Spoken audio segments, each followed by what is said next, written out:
many dreams die while suffering. When you're suffering, you give up on the very things that you wanted the most. So many people out there fail, not because they don't have the ability. It's because they don't have the heart to go through adversity. Now it's the mental game. And that's where people get lost in life, get lost in that next level. So, if you take people, and I've told you this, and you expose them voluntarily to things that they are avoiding and are afraid of, that they know they need to overcome in order to meet their goals, their self-defined goals.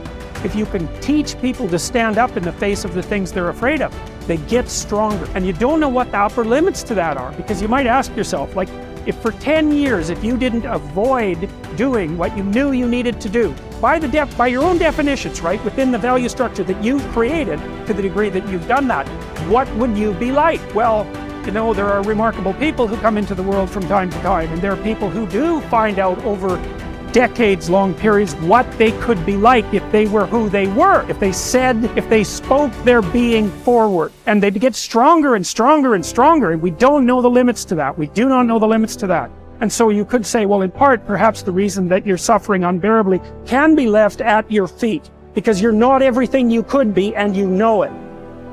Now, whatever goal you have, you're going to have some opposition, you're going to have some difficulties, you're going to have some challenges, you're going to have your inner conversation telling you can't do it, and you're going to have people picking at you. You got to talk to yourself when you begin to think negative.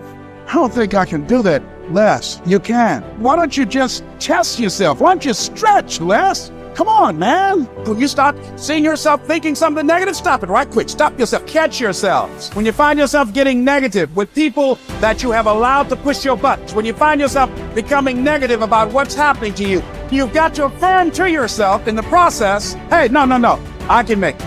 There's some way this can happen for me. As you start believing that you are worthy of good things supposed to happen to you, you develop a sense of entitlement. Good things supposed to happen to me. Working on yourself, watching that inner dialogue, it will determine the quality of your life. You chase something that you believe you deserve until you get it. And it doesn't matter what happens to you. It doesn't matter how many times you get fired. It doesn't matter how many people don't believe in you. Just go until you get it. Because if you're willing to go through all the battling you got to go through to get to where you want to get, who's got the right to stop you? Nobody. It's your right to listen to your gut. It ain't nobody's right to say no. And you earn the right to be where you want to be and do what you want to do. If you do what is easy, your life will be hard. But if you do what is hard, keep coming back again and again and again. Get up dressed every day, knowing some way, somehow, with a spirit of expectation, I can do this. If you do that over and over and over again, your life will be easy.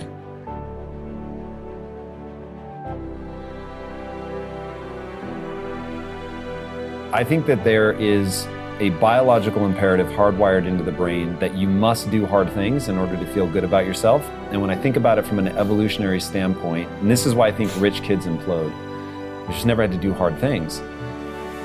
From an evolutionary perspective, I think it was just so hard to stay alive. Like for millions of years, it really was red in tooth and claw. Like to stay alive, you were kill or be killed, you were hunting, gathering, fighting other tribes. I mean, just crazy.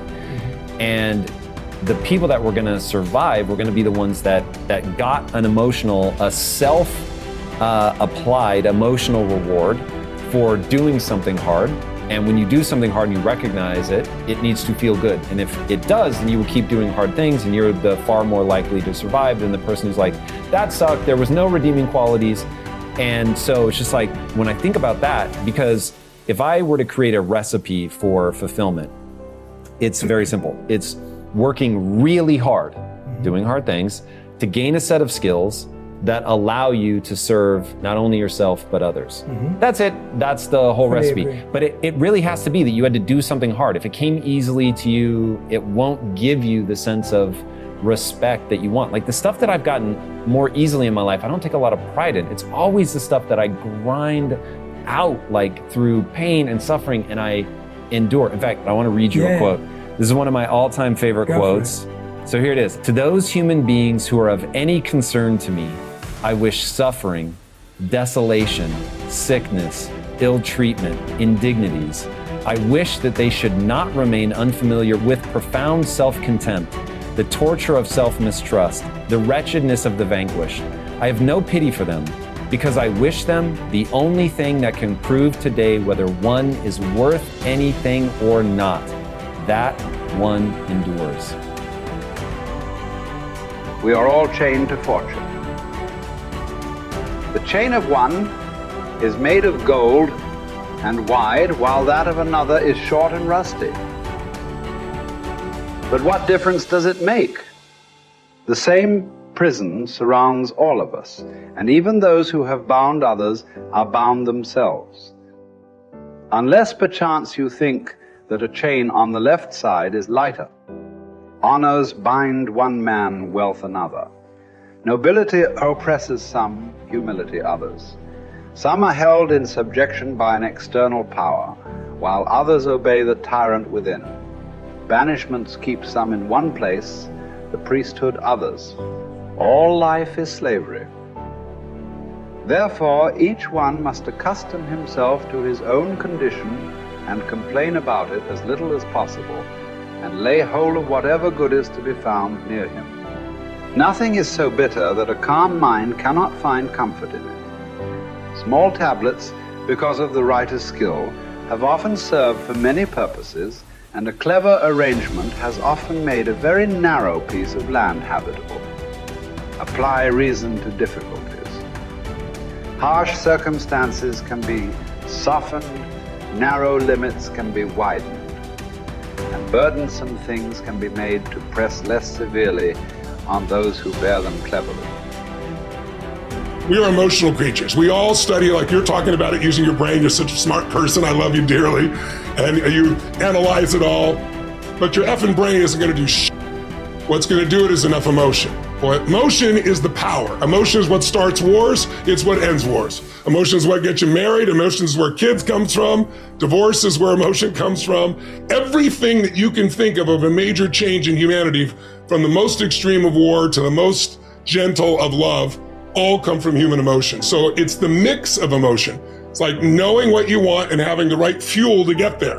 And if the fuel has no combustion, you're just bored, you're not going anywhere. If the fuel is total trauma and I'm overwhelmed, you just blow up and go nowhere. There's that delicate balance, and I've learned over the years how to help people find that balance. I would ask you to consider something. Please. What you just said is absolutely true. I know you really well, and you know how much I respect and love you personally. And what you've accomplished in your life is extraordinary. What you're continuing to accomplish is extraordinary. But there's an emotional inflection that made you use those things in those moments. It wasn't just those understandings. The emotion made you find the answers, brother. And then you have a really smart mind, you found the answers, figured out how to use it. But there were inflection moments that made you do it. There's a reason why you left your company after building it to $1 billion. It wasn't intellectual. It's emotions. So, but you have developed your mind so much, it's like your right arm, your bicep is really strong, your left one, not quite as much. And I'm inviting you to consider that your left one is your more powerful one, and you've used it in key moments. But it's very protective to use the mind, because we're all afraid to feel a little too much. So the more I can understand it, I put it out here, I can analyze it, I don't have to be in it. But the truth is, where the real impact is when there's enough emotion that gets you to apply the things that you understand intellectually, right? Or find the answer that you didn't even have the answers. You found the answers intellectually because the emotion drove you. So it's really studying what creates that emotion that makes the difference in anybody's life. That's where everything begins and ends, is with emotion. And yet our society is all about up here. In Chinese medicine, it's all about the heart, right? That's considered the center. Right? In America, we think it's the brain. Now, when you first are born, your heart starts beating. That's how we know you're alive, and there is no brain yet. And this literally is the initial sense of intelligence. That's why, for thousands of years, even poets have talked about the power of the heart. Well, the heart has tremendous power, and there's a biochemical connection between the brain and the heart that I know you know about. And learning how to use that is where you create more lasting change. When I was understanding it all, I was good. When I learned how to move people, I got great at what I was doing.